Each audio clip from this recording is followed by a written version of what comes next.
Today, we're finally going to start looking at earliest Israel, not just background to Israel, but Israel in the land. And so your reading for today was supposed to be the first half or so of chapter 3 of the history, which is the chapter that's by Lawrence Steger. It's about 50, 60 pages long, big chunk of stuff. There's some charts and pictures, but it's still a lot of ground to cover, and that's part of why I broke it into at least half.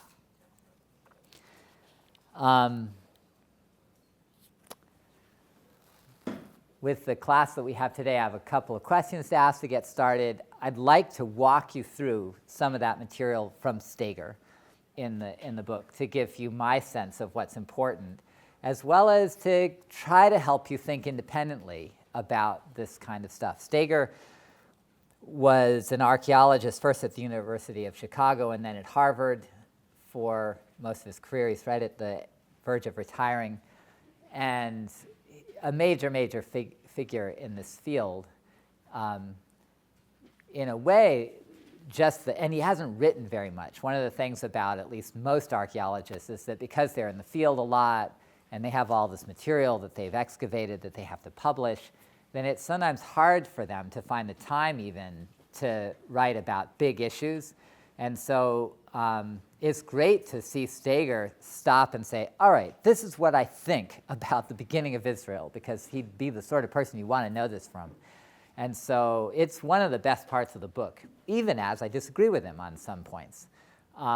So I want you to take this part seriously and understand it. Now, I'm going to get to the point where I give you a goal for today's class, but let me ask you a question just to start, to get you thinking. And it's this: how do we talk about earliest Israel? How do we talk about earliest Israel? That sounds a little too vague, maybe, to have you know what I mean.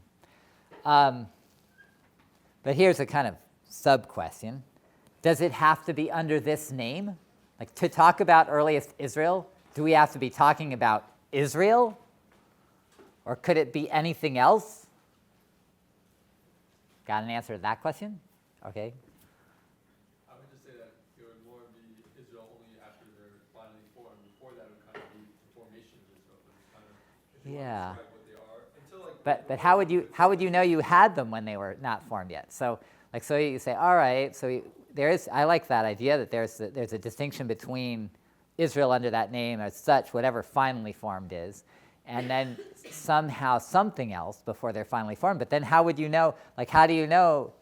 Let's say, this is one of the issues that comes up a little bit if Steger is right, but some other people. Let's say that Israelites are really Canaanites. They're actually Canaanites. They just sort of moved around and they got a new god. So, like, how would you know if really they're just all Canaanites and they're only fully formed as Israelites once they've got the new god, or once you know they're all grouped together as Israel? How would you know? But I mean, it's okay. There's not a right or wrong answer to this question in a way, right? But you see, it's a problem if you're trying to say, all right, we're historians, we want to talk about earliest Israel. Which way are you going to go? You're going to go with, let's wait till we got the name. Well, I wouldn't call it Israel, then I would call it that's formation. Yeah. Okay. Before they were really Israel. So you'll say wait until You can put a whole name on top of that whole thing, but as of Israel, I would just say Israel's afterwards. Okay. Any other reactions? Other reactions? So how do you see the issue? Can you, like, what else? Let's say you agreed that we could talk about earliest Israel when all we had was another name. Like, what can you think of another name that would count, that would be fair to be talking about? Yeah, go ahead. Maybe if you would say that they were originally Canaanites, you could say maybe the transformation of Canaanites to Israelites. Yeah, so you're picking up on that. If you said they were originally Canaanites, you could find a way of talking about them in transformation. But let's say we go with the idea that we're not going to just, if they're still maybe Canaanites and you can identify them as that, we're not going to talk about them as Israel, right? That's going to be background, whatever, which we already did. So let's say we're really going to talk about Israel. They are Israel. But what other name could you call them? Or what other name could you encounter that would count as talking about Israel? Yeah, go ahead. That happens in name, but being like nomadic tribes of a sort. So any group that was around the area of Canaan at the time that was nomadic. You could say, okay, this is an interesting different angle, right? Instead of focusing on who's there, Canaan, if you figure Israelites are associated with nomads or pastoralism or something like that, you try to look at those people. So that's, we can put that on the table, although again, you don't know if they're Israelites, so in a way it's still a background question, what stuff that we talked about already. So to talk about Israel, we've arrived at some point in theory where Israel exists. Let's say again, I started off the term right off talking about Meren Ptah, which is this Egyptian reference to Israel in the late 13th century, later part of the late Bronze Age. It actually uses the name Israel, and so that makes it pretty straightforward to talk about Israel. But so let's say from about that time, late 13th century, and even, we'll make up, pretend we had evidence that maybe we don't have. But what other name could you use? Yeah. So say that again. What lineage? What okay, no, yeah, so I mean, just in theory, this is to use biblical language, right? And we got to kind of resort to the Bible for names. Then what if you found a reference to the sons of Jacob in some ancient text, and it was referring to them as living in this area? Would that count as study of Israel? Well, given that the name appears in the Bible, maybe yes, right? Got any other ideas? Yeah. Yeah, okay, so that's another direction I was thinking about, right? So Judah, Gad, Dan, Asher, Ephraim, whatever, right? So what if you found a reference to Judah or something from some 11th century Egyptian text or inscription that you picked up or something like that? Would you be talking about Israel? And you could make a case that you were, right? Although you can also make a case that you're not, right? So one of the things to be careful of is that just because you have a tribe, how do you know that that tribe's actually part of Israel if the particular evidence doesn't say so directly yet? There's a lot of questions, but for sure it would sure cause a stir in the audience of people who are interested in ancient Israel if suddenly you found some new piece of evidence that made reference to Judah or something like that or the sons of David in the 12th century, something. And we don't have it actually. But it's just to get you thinking that when I start saying, all right, we're going to talk about earliest Israel, and we're not just going to talk about the biblical story per se, we're going to try to think historically about who was around, who was there, under what sort of name, what are we talking about? And to have you realize that in historical terms, it's kind of a complicated question, because just because you find somebody named Israel or the sons of Jacob or the tribe of Judah or something like that, how do you know for sure what their relationship is to Israel at this early moment in time? If they're actually affiliated with Israel already, what's the connection? And so it would raise all sorts of issues. All right, so all that's out there. Now, here's one other question to go with this, which is, what is the right, go ahead. So I was going to guess Yeah. another term. Yeah, go ahead. Foster. Yeah, so that's interesting. So coming out of your reading, thank you very much, right? So there's this term shasu. You remember what it is? It's like the Egyptian, isn't it just an Egyptian term for nomad? Yeah, good. An Egyptian term for nomad. So, this is a good question, right? In terms of the other stuff we've talked about, I suppose what I'd say then is that would be a little bit of, again, sort of a background word, that it would be a little bit like the observation that maybe we could go to look at other nomads. So you could go to Egyptian texts and find references to shasu. And then you wouldn't be talking about Israelites per se, but you might be talking about people who had some connection to that aspect of who earliest Israel was. So it's a good idea to put in there, but I'll call it part of the background category. Although then, of course, even that could overlap. What if the Egyptians would say there were people called shasu in the 12th century, and Egyptians are still around then. And so what if they are actually referring to Israelites when they use the term shasu and they're just not giving a name? So it's a fair possibility.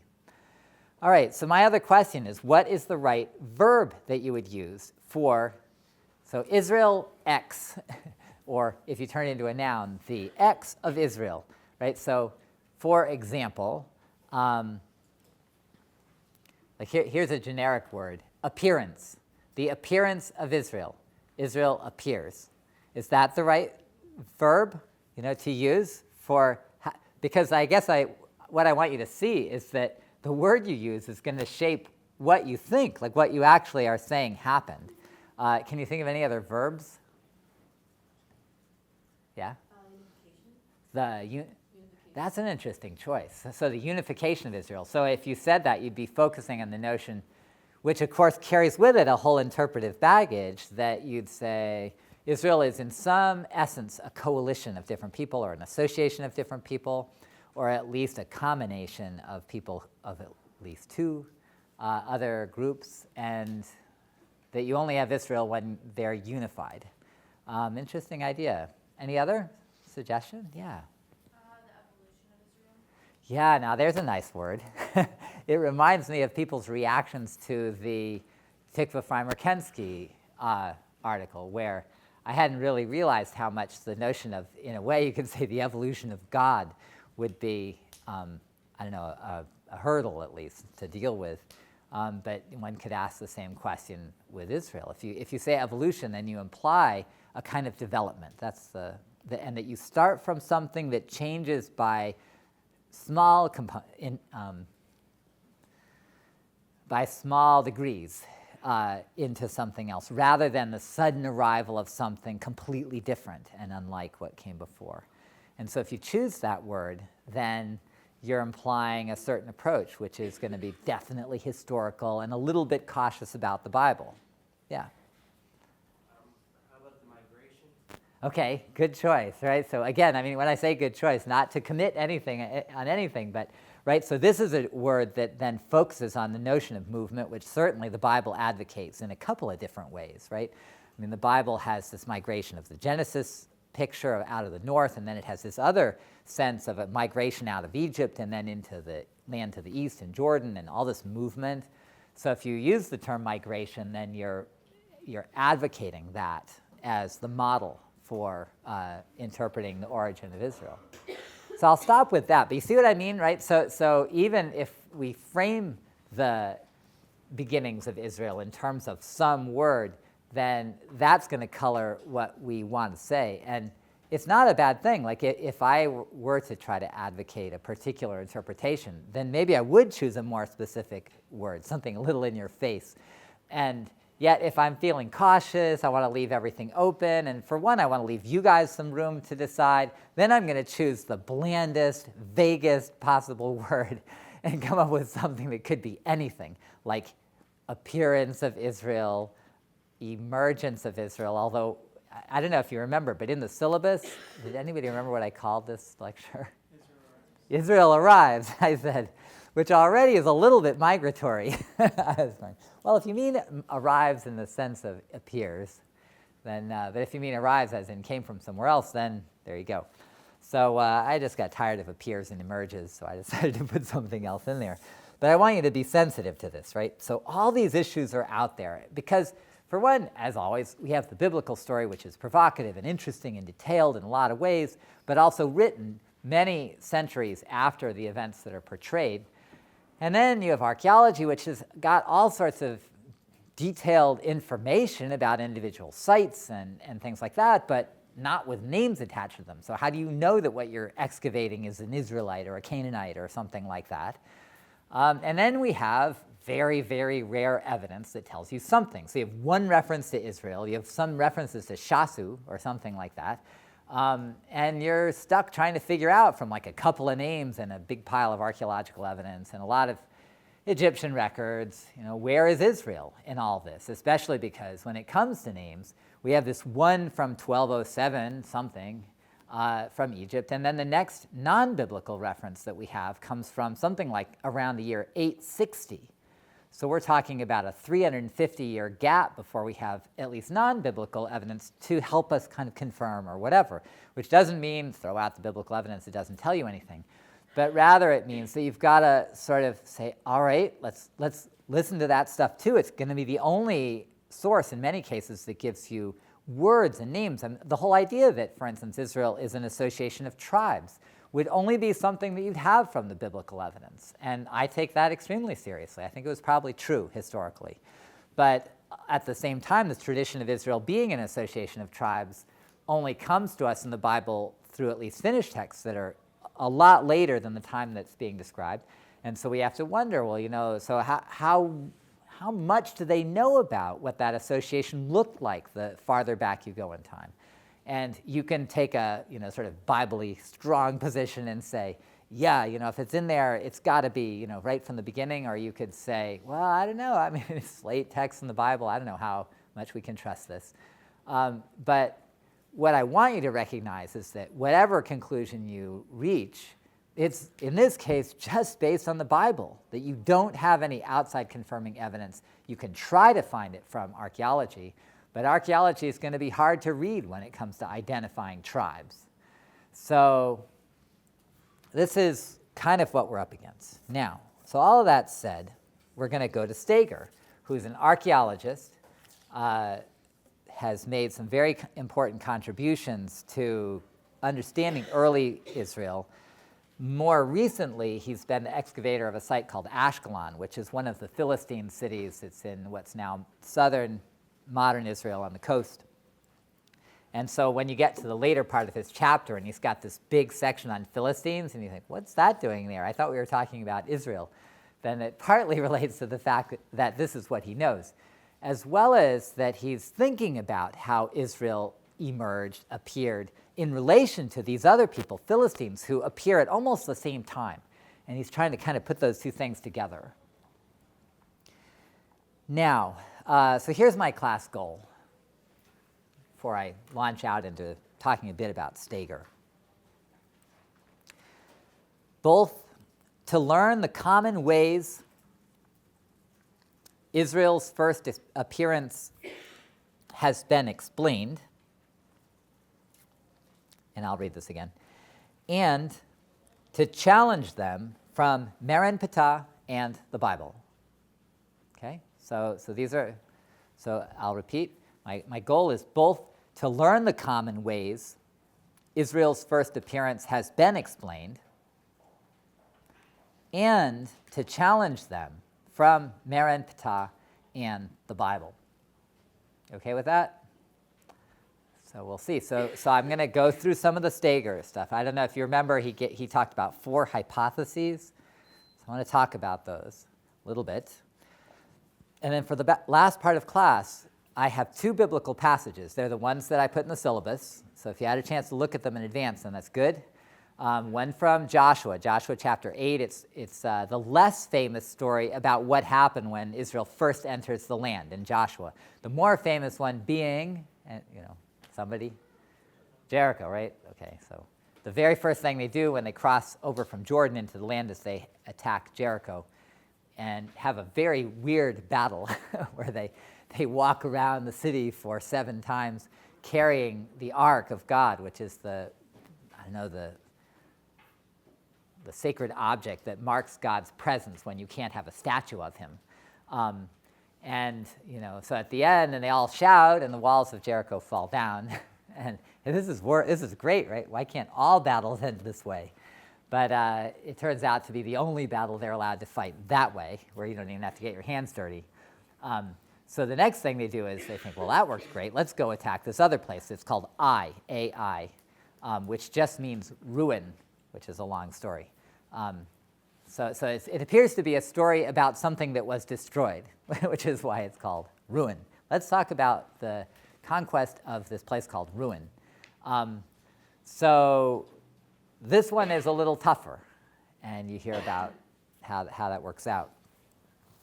And then I picked a passage from the book of Judges, toward the end of the book of Judges, and you'll see when we get there why I put those together. Okay? So those will become a kind of independent view of these questions about earliest Israel.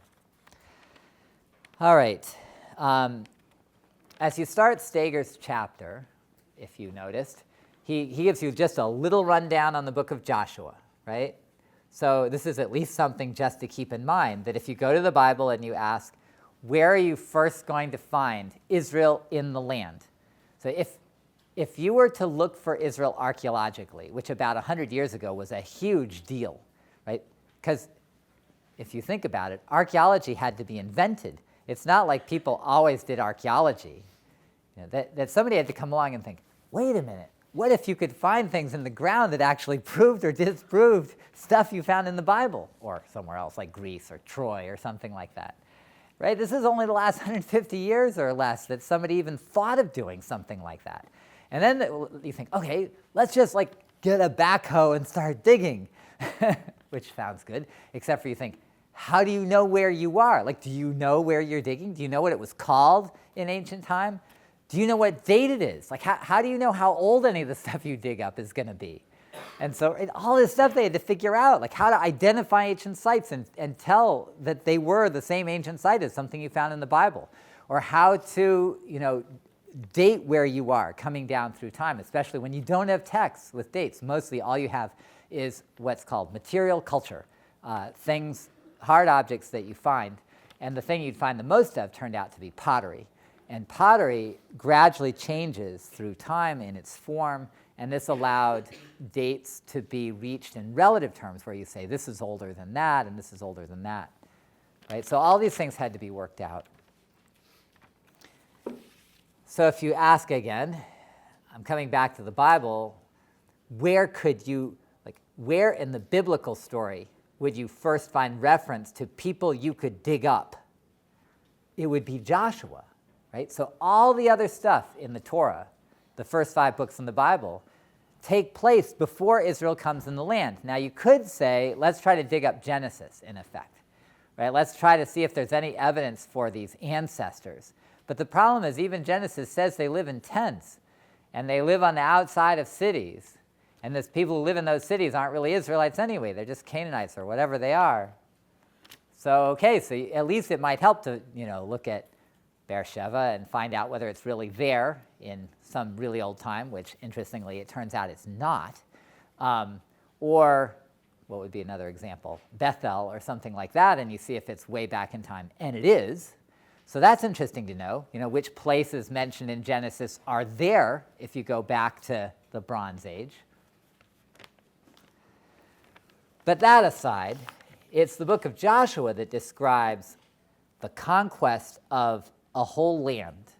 It describes the people entering as a mass from Jordan, and then they have a couple of head-on confrontations, Jericho and Ai, and then they have this sort of negotiation with the people of what's called Gibeon, Gibeon. And then after that, it describes 2 large-scale battles, one oriented to the south and one to the north. And at the end of that, then the book of Joshua says, well, that was it. They pretty much, at that point, they pretty much had made the conquest of the land. And then the rest of the book of Joshua talks about how the land was divided up according to the different tribes. So you could say, all right, let's check this out. Jericho, what do we know about Jericho? Ai, do we know anything about Ai? And then how about all those lists of towns that are in Joshua 10 and 11, which are those are where these southern and northern battles are described. And those are really, that's the mother lode of, if you want to check out the archaeology, then you'd want to look at those lists and say, what's going on there? And so Steger's going to come back to that and give you a sense of what archaeology has done. So, but what he does at the beginning is say, all right, Joshua's the biblical book that we're thinking about just right off. And he uses this phrase, he says, that Joshua portrays this as, quote, the conquest of indigenous Canaanites by outsiders.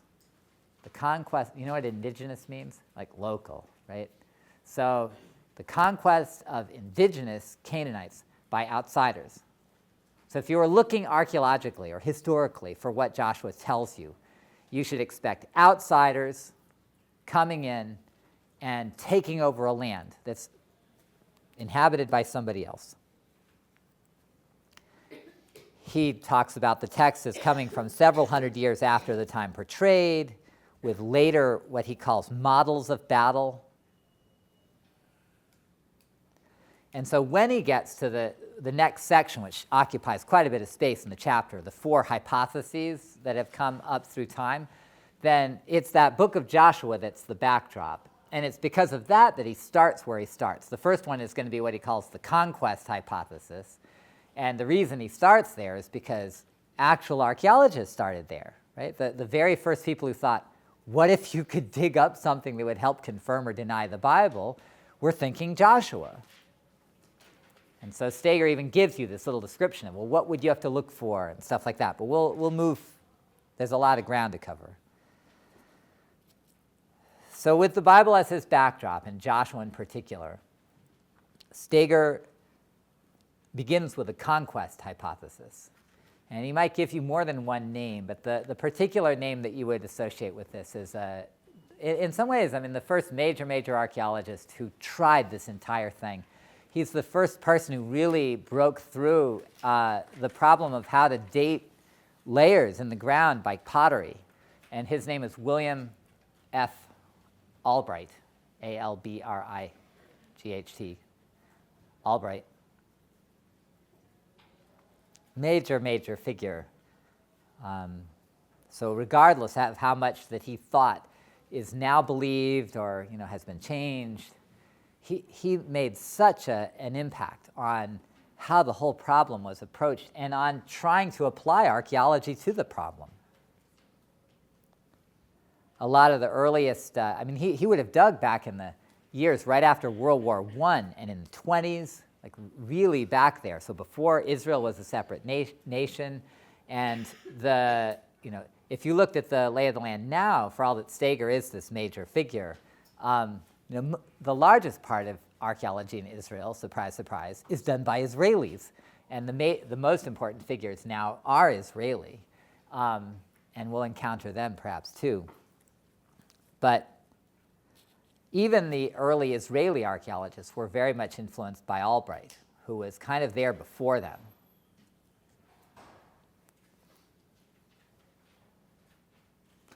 So this is how Steger kind of lays out this idea of a conquest. And again, when you talk about these as hypotheses, it's not exactly fair. It sounds like door number 1, door number 2, door number 3, which one's right? But it didn't work that way. Really, I don't know if you noticed, like for instance, stop myself, which was the first one of these to be proposed? Do you remember? The conquest, good. Second one, do you remember? Yeah, migration's good. He called it pastoral nomads or something, right? So migration, immigration, and that's the second one he presents. And I could do that with each one, right? So in essence, on one hand, he's giving you options, but he's also giving you a history of the question. And he's giving you the first thing first and the second one second. And so in a way, it's not fair, at least if you're saying, well, which one's right? It's not exactly a question of whether the conquest hypothesis is right. In some ways, you could say, regardless of where people are in terms of religious beliefs or sort of how much of this biblical history they think is true, but in some ways you could say that almost no historian or archaeologist simply believes a conquest hypothesis anymore, that everybody would see something really complex as taking place. And then the question is, how much weight do they give the biblical story? Do they think more of it might be true or less? And there are arguments. So in a way, this notion that Albright was pursuing and some other people early on, that you could just try excavating different cities that are mentioned in the book of Joshua and see what's there. This just takes you back in history, the history of the field, to know what people were trying to discover. So he says, Steger says, they excavated cities that fit the picture of conquest by outsiders. And there are two major things that they would have been looking for. It gets more complicated, but there are two things that you should catch, right? So the first thing was the destruction of these cities around 1200. The destruction of these cities around 1200, maybe a little earlier, maybe a little later. And you could say, well, why 1200? Why not 1400? One interesting thing, if you go to the first book of Kings and the description of the building of Solomon's temple, there's one verse in 1 Kings chapter 6, feel free to look it up, where it gives the number of years between when Solomon finished the construction. Finished or started? Maybe it's, I can't remember now. I think it started maybe. Started the construction of the temple, and when the people came out of Egypt. And it says it was 480 years, which would be 12 times 40, a little bit of a neat number, so it feels like a round number, but right? So you could say 480 years. If you want to count them literally, then that would take you back into the 1400s, something like that. But the problem is, I told you, there's Amarna letters. They don't have any sense of Israel or its tribes on the landscape. Other archaeological evidence doesn't really help you put it that far back. We have a lot of Egyptian records and this is when Egypt's empire in the Levant in Canaan was really built. There were all sorts of Egyptian campaigns from the 1400s and even a little before into the area with no reference to Israel or any of Israel's peoples involved. It just doesn't look like that's the right time frame, and a lot of even very conservative biblical scholars and historians have also figured, 12 times 40 looks like round number. We're probably looking at a later time, right? So given all of that, archaeologists and historians have ended up looking for this transition between what's called the Bronze Age, so the late Bronze Age, the end of it, and the Iron Age, which was dated around 1200. And so the question would be, and this goes back to Albright already, do you find a bunch of cities all destroyed then? And if you could find that, that might confirm the story from Joshua.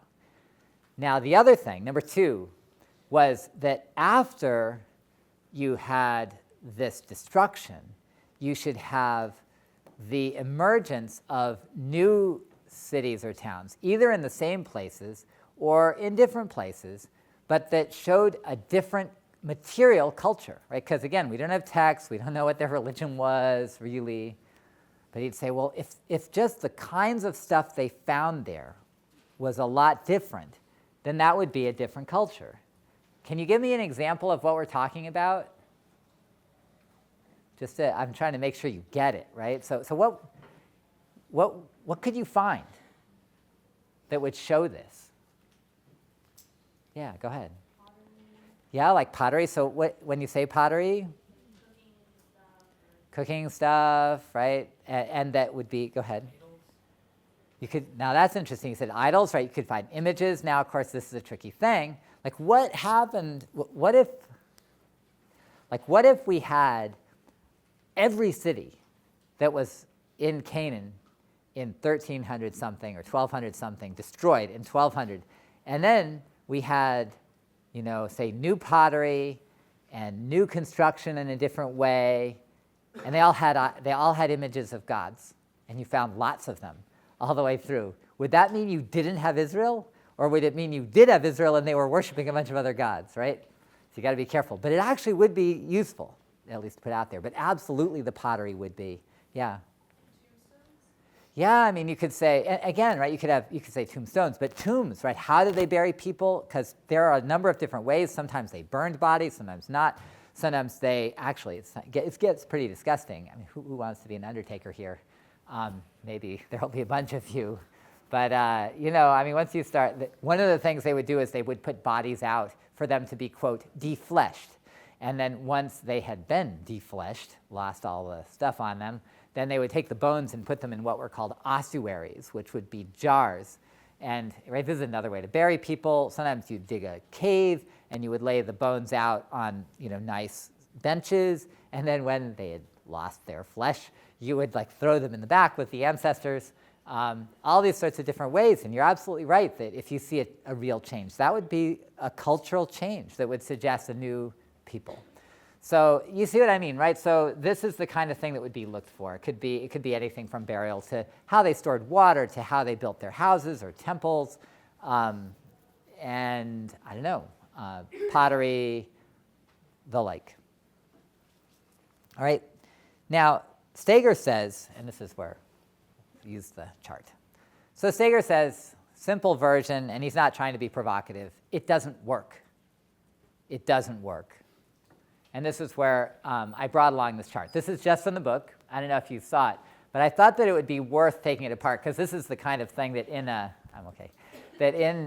when you read it in the book, you kind of think, there's just a lot of names, and I don't know really what to do with this. So take a look. So what do you see on this chart? Are there any names whatsoever, if you can see that far, that you recognize? Are there any names that you recognize? That any of you recognize? Jericho, right? So right off, puts Jericho first. Jericho. And so what does he have? Ancient place name, biblical reference. So he gives you where you see it. Now, of course, he actually says Joshua 12:9, but then when he puts 6 after the semicolon, that just means chapter 6. Chapter 6 is the famous story of Jericho, where they have the battle. And then he has 24:11. There must be some reference at the end of the book that I don't remember. But what the 12:9, the reason he puts chapter 12 first is that chapter 12 includes a list of all the cities that Israel is said to have conquered. And so he wants you to see where that is right off. So then he says, okay, what's the archaeological evidence? In fact, there has been an enormous amount of excavation at Jericho in like 3 or 4 generations by different archaeologists. And so what it appears that you find is what he says is meager late Bronze II occupation. Now, the reason late Bronze II, LB2, matters is that, remember I said that the Bronze Age takes you through about 1200, and then you get Iron Age. So late Bronze II is the last stage of the Bronze Age. In fact, Jericho seems to have been a major city earlier in the Bronze Age. It would have had a wall, so the wall of Jericho has been discovered. The problem is that it appears that the wall of Jericho ceased to be used at the end of the Middle Bronze Age, or even at the end of the Middle Bronze Age, like the 16th century, if I'm remembering right. So then there's a little bit of an argument about whether you could imagine that the walls continued to be used later. There might have been some community there. But he's saying, and there's a little bit of evidence maybe for late Bronze II occupation, but not much. In fact, there are people who would be more negative about it than that. So then he goes to I, which is going to be the next place. That's going to be the biblical passage we look at. And he says, there's no occupation between, and I'm pretty sure this is right, 2250 and 1200. So here we have a town, assuming they've identified the right place, we have a town in 1200 in the Iron Age. Start of the Iron Age, you have a new village. It looks like it would be great as a new Israelite village. In fact, it may actually have been an Israelite village. It's possible. The problem is that you have 1,000 years before then when it was not occupied. So if you imagine the story of its conquest, then there's nothing to be conquered, at least at that date. So then he just keeps going down. Jerusalem, no destruction at the end of the late Bronze II. Hebron, no evidence. Yarmut, late Bronze II to Iron I occupation. So that's interesting. So there you actually have a place that exists, but it's not clear that it was destroyed. Right? So there are people there in the right time. Lachish, he has a certain level that was destroyed in the late 13th century, and then another level that was destroyed about 1150. So he says, okay, you got a couple of destructions, so those could be related. But I mean, there are a couple different dates. Hard to know who destroyed them for sure. And then he just keeps going down. Now there are ones like Chatzor, which is over here. It's a little hard to read, where it says late Bronze City, and then it gives the stratum, destroyed in the 13th century. So I mean, here we have a major late Bronze City that was destroyed. And in fact, there is reconstruction somewhat later. Chatzor has been one of the places that kind of looks like it could work. But of course, the problem if you're using the book of Joshua as a kind of a roadmap for this is that I'm trying to remember exactly where Steger put it, but he said there's 32 cities or something, and that maybe 20 of them have been identified. So you got 2/3 maybe of the sites that you can check out. And of those, it's a sort of mixed bag in terms of what you actually find. And so you can argue about which of these cities really were destroyed at that time, but of course some of the destructions happened at different times, and it's a kind of messy picture. So right off, what Steger is telling you, which again, I mean, don't just buy in, say, okay, this is basic archaeological evidence. Maybe there's other ways to explain things. Maybe there are other specialists who have different points of view, because there's a range of points of view. But this is real evidence to be dealt with, right? These are real sites. It's probably going to be hard to explain them away as saying they're all just the wrong sites. They aren't really those places. It's going to be hard to say, well, they just got all the dates wrong. Because, pottery is pottery, certain styles, you find them, you don't find them.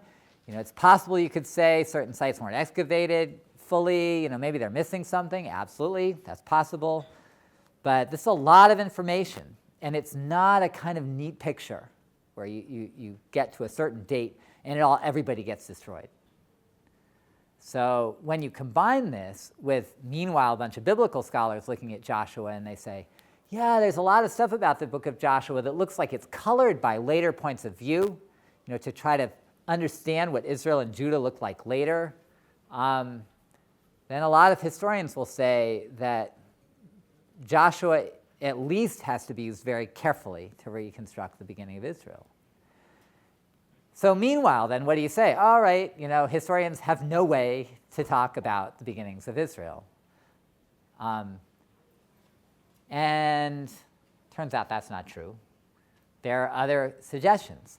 And you can see as you go through Steger that the suggestions become more archaeological in their focus. And I'll run through the next ones, try to do them in just a couple minutes to get us to the biblical text that I want to look at. But the next one that he mentions is what he calls the pastoral nomad hypothesis, but which works as migration, for instance. And the figure that he associates this with is a guy named Albrecht Alt, A-L-T. You can look up his first name in Steger, German, in case you couldn't figure that out. And the interesting thing about Alt, now this also goes way back. I mean, he probably first said this in the 20s or 30s. I don't remember the exact date. And he also pictures Israel coming in as outsiders. Nobody really questioned the notion that Israel had come in as outsiders, partly because the Bible story is so strong about this. And one of the things I appreciate about Steger's article is if you go back and read him carefully, you can kind of be blown back by thinking, oh, he thinks the whole thing is not true. He doesn't think the Bible has anything useful to say. And yet, one of the points he makes, if you caught this, was that there's something very peculiar about the Bible's insistence that Israel were outsiders, that it's not normal, that there are other examples of people talking about their past and how they get started. And the other way to argue it is to say, look, we've been in this land forever. Our people have been here forever, so of course it's ours. So it's a little weird to say, the land is ours, we had to steal it, right? So it's an interesting tradition. And Steger takes it seriously, even as he's going to say that just going around excavating all the cities found in Joshua's list is not really going to get you the answer. So meanwhile, Alt, who's also reading the same stories, of course, was figuring, they must come in as outsiders. But what if they didn't have to fight for it? Like, what if what we picture is more people migrating in, especially as herding people, and they don't have to fight. For whatever reason, there get to be all these stories of conflict with the Canaanites, but that historically, if you could get at what really happened, it was more about migration. That's Alt. And the main objection that Steger raises is that it's just, he looks at all of these new settlements, again, working from archaeology, there are all these new settlements in the Iron Age, and he says there just aren't enough nomads to produce all these settlements. So there's got to be more than one explanation. Maybe some of them are nomads, but there's got to be something else going on. So this takes us to number 3, which is what he lists as the peasants' revolt hypothesis, or what Anson Rainey, who just died this summer, really interesting figure in the field, very confrontational. He would call it the revolting peasant hypothesis. And you can tell from that he didn't buy in. So according to the revolting peasant hypothesis, that was first advocated by a guy named George Mendenhall, and again, I won't spell it, look it up in the book. This is the beginning of an approach that was still not really archaeological, in fact, but that the archaeologists then fed on, where he more or less was the first one to say, what if the Israelites actually were Canaanites? What if at least the main body of Israelites did not move in from some outside place, but it was a kind of reshuffling of the local population? So what he proposed is, what if there was this kind of revolution of the downtrodden peasants, the lower classes, villagers, again, the poor. And then he proposed that maybe they organize themselves around the worship of a new god, this god Yahweh in particular, perhaps. And Steger has the main objection, which again comes out of archaeology, which is that there's not enough population in those cities from the late Bronze Age to produce all the villages. Right? So he says that there's this, I don't know if you saw this, they had a couple more charts. There's all these new towns, little villages, tiny hamlets, larger towns, a lot of new population. If you wait a couple hundred years after the end of the Bronze Age, you can see the population increasing. And Steger's saying, well, you just can't get all those people from any one answer. You can't say, oh, they're all nomads, they all came from outside. And you can't say, oh, they're all just, the poor of this certain small number of Canaanite cities, because Canaan was not very heavily populated at the end of the Bronze Age. So he's saying you're going to have to end up with something that's some kind of mix. And then he proposes what he calls ruralization. And he has this last little section that he calls the ruralization hypothesis.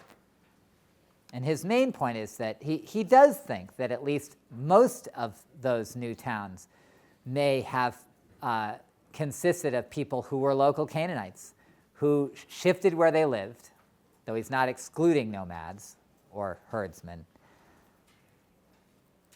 But he talks about what he calls the decline of the city-state system and a centrifugal force. And if you remember your physics, there's centripetal and centrifugal. And centrifugal is the force of if you spin something like a top that pulls everything away from the center. So that because the economy is not doing well in these cities, that people tended to spin out of that. Maybe you get some nomads too. And so he has this process of ruralization, a tendency to move out into the hinterlands. And then, interestingly, he says Israel as such may have formed especially through a religious foundation. So in that sense, Steger aligns himself with Mendenhall and the kind of peasant revolt hypothesis and says that you would first identify Israel religiously through worship of a single God, which is a very interesting conclusion. Not everybody would go that way. Any question about these? You got the four main ideas. It's not like everybody lines up and says, I'm in 1, I'm in 2, I'm in 3, I'm in 4. In fact, in some ways, you could almost say that most archaeologists and historians are in 4, because that's just where the field has gone. And talking about ruralization, what it means is that most archaeologists would tend to lean towards saying that most of the Israelites came from Canaan and just reshuffled.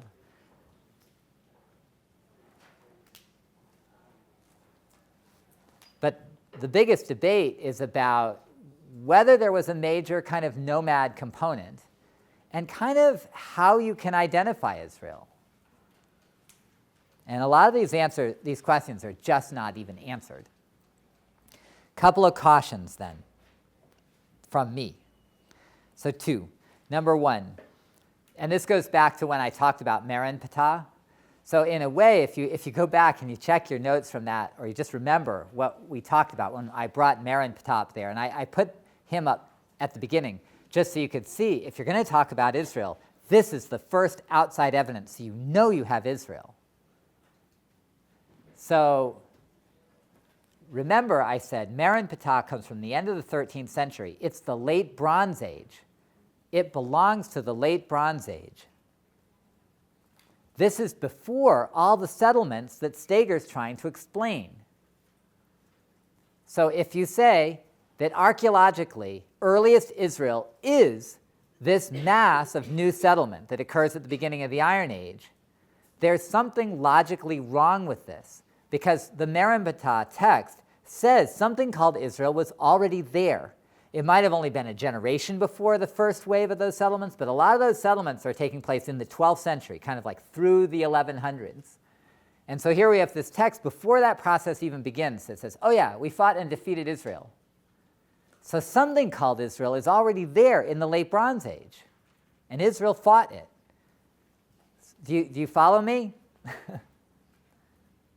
Go ahead. So, wait, so you're saying that because Merenptah proves that Israel exists in the late Bronze Age, then we can't say that they emerged in the early Iron Age? In the early Iron Age. Okay, so in a way, yes, that is what I'm saying. So he said, because Merenptah is at the end of the Bronze Age, the end of the late Bronze Age, then would I be saying that you can't say early Israel first emerged at the beginning of the Iron Age? That's exactly what I'm saying. That it may not be way before. It may be 50 years before. It might be 100 years before. It might be 30 years before. I mean, there's a lot of uncertainty, although it's hard to imagine that, that you suddenly have this reference to Israel and it's like 1 year before Merenptah was the first that Israel existed. I mean, you might think, well, it's got some time to get it there.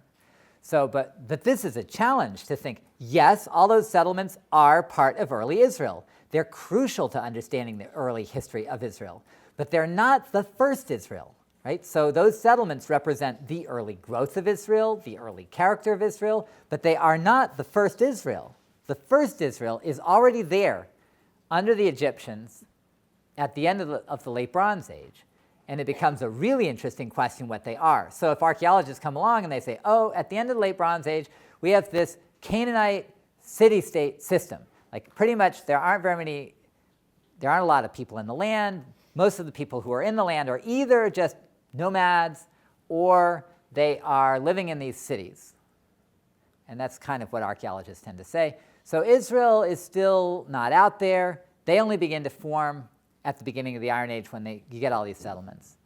So I would be saying, how do you explain Merenptah then? Something called Israel is already there. All right, so that's caution number one. And caution number two is that there is no evidence that Merenptah's Israel has anything to do with religion or with Midian. I kind of skipped over this, but the last part of what I asked you to read, I don't know if you remember this, had this whole thing about Midianites, and he quotes various old poems that talk about Israel's God, Yahweh, coming from the south. And he puts all this together as a kind of picture of a tradition of an old southern desert connection for the God of Israel. And remember that Steger said that he would buy the notion that the earliest Israel had a religious definition. So he's reaching for this by looking at the biblical tradition of Yahweh from the south. Okay, and he's absolutely right. That evidence is there. There is this connection in the Bible. What do you do with it? It's a little surprising. Again, just as you might say that most peoples in the ancient world would say, we've been there forever, this is our land, that's our right to be here. Also, ancient peoples would tend to say, our God has been here since forever, and that's why we're here.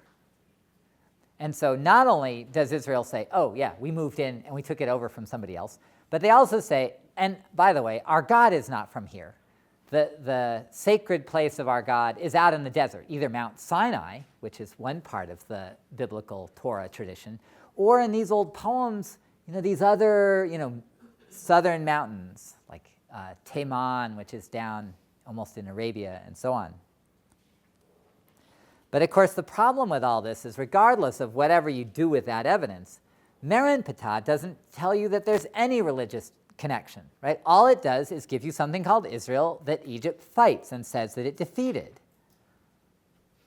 So if you want to say, well, the earliest Israel had a religious kind of basis, well, you're not going to be able to tell that from Merenptah, and Merenptah is the one outside text that gives you ancient Israel. So I'm just saying, keep the categories separate. When I tell you that Merenptah proves Israel is very, very old, or at least older than the Iron Age, that doesn't say anything about its basis for being unified, and it doesn't give you anything along the whole religion theory of it.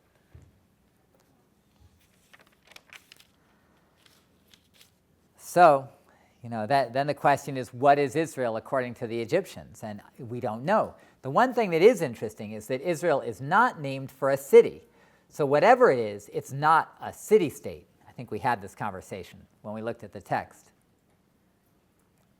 It's got a name that at least would work with the notion of some sort of association or alliance of peoples. We don't know. Now, with the last time we've got the Bible. Thanks, Mari. So what I want to do is take a little bit of time and have you look at these texts with me. And my question in each case is, what can you learn about Israel? Or in another way I could say, what can you say about Israel from this? Not even asking it historically at this point. I mean, I'll try to help you make historical judgments, but at this point, just as a story. What is the story telling you about Israel, if you just read it as it stands? So, the print small, but supposedly read this already. Do you need me to close this? It's so loud.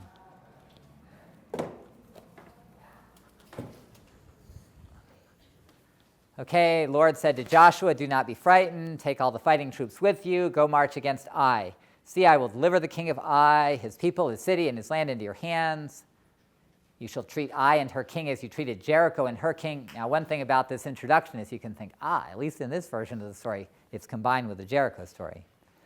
But then you get to this next line, so Joshua and all the fighting troops prepared for the march on Ai.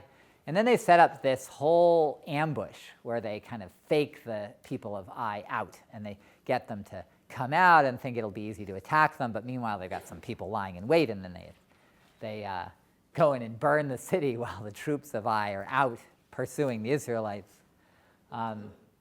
So that way they managed to defeat them. I mean, first it gives you the instructions up over there, and then down here early in the morning Joshua mustered the troops, then he and the elders of Israel marched upon Ai at the head of the troops. All the fighting force that was with him advanced near the city and camped to the north of Ai with a hollow between them and Ai, and then they have this trap. So everybody rushes out, then they burn the city, and then they look back and they go, oops, that's probably a bad sign. There's a lot of smoke rising to the sky over where we live. Meanwhile, they chase everybody down, and you have the other Israelites, this is verse 22, were coming out of the city against them, so that they were between two bodies of Israelites, one on each side of them, and they were slaughtered so that no one escaped or got away. When Israel had killed all the inhabitants of Ai who had pursued them into the open wilderness, and all of them to the last man had fallen by the sword, all the Israelites turned back to Ai and put it to the sword. Joshua did not draw back the hand with which he had held out his javelin until all the inhabitants of Ai had been exterminated. The Israelites took cattle, spoiled the city as their booty in accordance with instructions. And then Joshua burned down Ai and turned it into a mound of ruins for all time, which of course is what Ai means. So, all right, what do you know about Israel? Just have this story. Don't have Jericho, don't have the book of Joshua as a whole. Like, if you only have this story, what do you learn about Israel? Yeah, go ahead. Seem to be pretty good at fighting. They're good at fighting. How are they good at fighting, by the by? They're They're cunning, right? So, I mean, that's interesting. They're not winning by sheer force of numbers necessarily. They're not just some huge outside power like the Assyrians, but they fight smart, at least when they have help from God. Yeah. I really take to leadership and the idea, God is with Joshua, and then Joshua is leading all. Okay, so it's a focus on the leadership, that they take to that leadership. But if I asked you a more historical question, what do you learn about the nature of their leadership? Then you also learn something, right? So they, at least this story portrays them as having an individual leader. They fight under that one leader. Does it tell you anything else about their leadership? Does it tell you about how they raise an army? Doesn't have to be you, anybody? So one of the distinctions that you'd make in talking about fighting in olden days would be between a standing army, which is something that a king has, it's a permanent fighting force that are employed as soldiers, versus a muster. And what's implied by the muster, a la Revolutionary War, is that it's not professional soldiers. It's just the actual population that's called up to fight, to defend themselves or whatever. So where would you put this fighting force? Yeah. I think there's a part that would refer to as a muster, because he kind of just chooses these men from the area. Yeah, I mean, it is interesting. I mean, they're all, of course, it portrays them just as, if you just read this too, it doesn't say, you don't know where they come from, really, right? It says Joshua and all the fighting troops prepared for the march, and it does say he chose 30,000 men. Yeah, it appears he's got this mass already. Then you get further on, though, and it does say early in the morning Joshua mustered the troops, and he and the elders of Israel, so there's some other kind of intermediate leadership, these elders, and they march upon Ai at the head of the troops. It's a little hard to tell. You could try to make the case based on just this that he has a standing army and he's like a king or something like this, but it never calls him a king. He gets his authority straight from God, as opposed to being a king. So a little bit I'd more lean toward the muster kind of informal one-time leader type model. Anything else you think of? What do you learn about Israel? Pick a different category. Yeah. Well, their notion of conquering is not about like killing some and then forcing assimilation upon the others. Okay. It's about wiping out everything. Okay, good observation, important observation. Their view of conquering is that you wipe out everybody. And this is not automatic, like, I'm forgetting my terms, right? But in the whole, whether you're talking about the former Yugoslavia, then you talk about ethnic cleansing, that's the phrase I want, right? We're talking about ethnic cleansing here, that you do not continue to live with the population that's there before. That you figure you cannot survive as your own identity unless you wipe out everybody that's there before. It's not actually the normal way of doing ancient warfare. It's a rather rare way. It's much more common that you take them over and you make them pay, right? They contribute to your economy or something like that, at least if you're an empire. So a couple of my observations, some group by this name, notice that it does use the name Israel. You don't have tribes or anything like that. You couldn't tell by that, by this text at least. And they gather to attack a single enemy that's identified with a city, right? So all you have is a picture of some group called Israel that has gathered to conquer an individual city. You can't tell where Israel came from, and you wouldn't necessarily know that Ai was part of something called Canaan.